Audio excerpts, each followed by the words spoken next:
Hello students, welcome to my channel and welcome to my another video. আজকে তোমাদের জন্য নিয়ে এসেছি মাধ্যমিক 2025 জীবন বিজ্ঞান সাজেশান। এই জীবন বিজ্ঞান বিষয়ে তোমরা যদি দেখো, তোমাদের গ বিভাগে 12টি প্রশ্ন থাকে, প্রত্যেকটি কিন্তু 2 নম্বরের। সেই 12টি প্রশ্ন করলে কিন্তু তোমরা সহজেই 24 নাম্বার পেয়ে যাবে।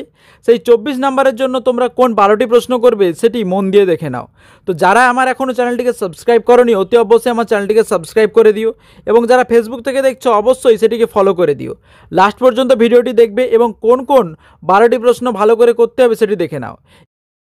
বিভাগ গ 2 নম্বরের 12টি প্রশ্ন থাকে, 24 নাম্বার। এখানে কিন্তু তোমাদের 17টি মোট প্রশ্ন থাকে, তার মধ্য থেকে তোমাদের 12টি প্রশ্ন লিখতে হয়। তো প্রথম যে প্রশ্নটি রেখেছি সেটি হলো থাইরয়েড হরমোনের কম ক্ষরণ এবং বেশি ক্ষরণের ফলে কি কি অস্বাভাবিকতা দেখা যায় তা লেখো। অথবা মায়োপিয়া কি, কিভাবে এই ত্রুটির সংশোধন সম্ভব। 2 নাম্বার অক্ষিগোলকের বিভিন্ন প্রতিসারক মাধ্যমগুলির নাম এবং ক্রম অনুসারে লেখো।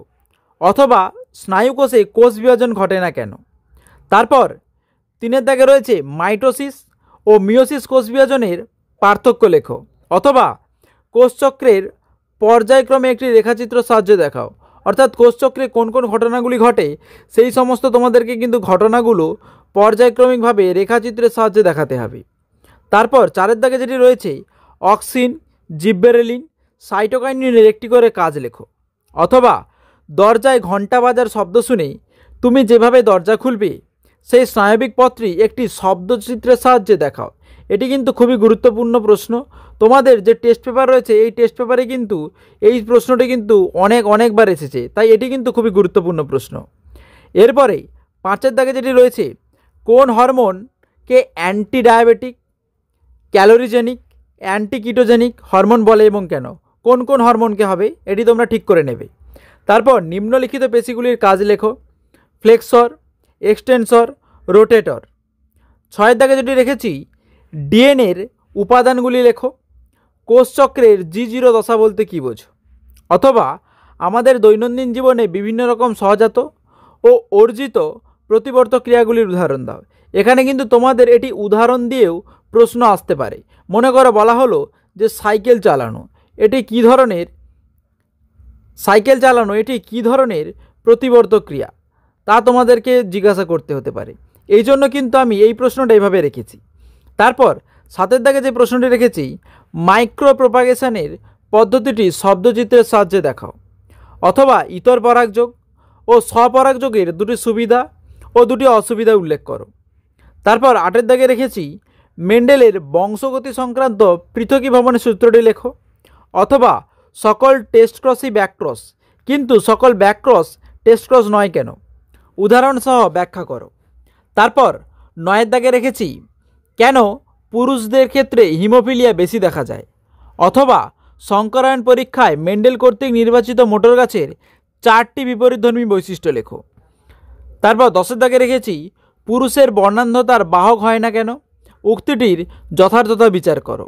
অথবা পুরুষদের হেটেরোগ্যামেটিক লিঙ্গ বলা হয় কেন। তারপর 11 দাগে রেখেছি ল্যামার্কের অর্জিত বৈশিষ্ট্যের উত্তরাধিকার সূত্রটি দ্বারা তিনি কি বলেছেন। অথবা বাতাসে উড়তে পায়রার বায়ুথলির 2টি ভূমিকা লেখো। তারপর 12 দাগে রেখেছি মাছের পটকার অভিযোজনগত বৈশিষ্ট্য লেখো। অথবা মানুষের গমনে লঘু মস্তিষ্ক ও অন্তঃকর্ণের 2টি ভূমিকা আলোচনা করো।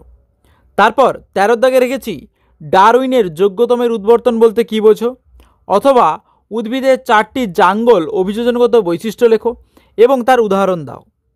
তারপর 14 দাগে রেখেছি অ্যাসিড বৃষ্টি কী, এর 2টি ক্ষতিকারক প্রভাব লেখো। অথবা মানুষের চাহিদা ও অভ্যাস পরিবেশ দূষণের মূল কারণ, উক্তিটির সপক্ষে যুক্তি দাও। এখনও যারা আমার চ্যানেলটিকে সাবস্ক্রাইব করোনি অবশ্যই আমার চ্যানেলটিকে সাবস্ক্রাইব করে দাও এবং লাস্ট পর্যন্ত দেখতে থাকো। এভাবেই তোমাদের কিন্তু গুরুত্বপূর্ণ প্রশ্নগুলো আমি তোমাদের সাথে আলোচনা করে দেব। এরপর 15 দাগে রয়েছে রেড পান্ডা বিলুপ্তির কারণগুলি উল্লেখ করো। অথবা শব্দ দূষণ মানব শরীরের ওপর কী কী ক্ষতিকারক প্রভাব সৃষ্টি করতে পারে।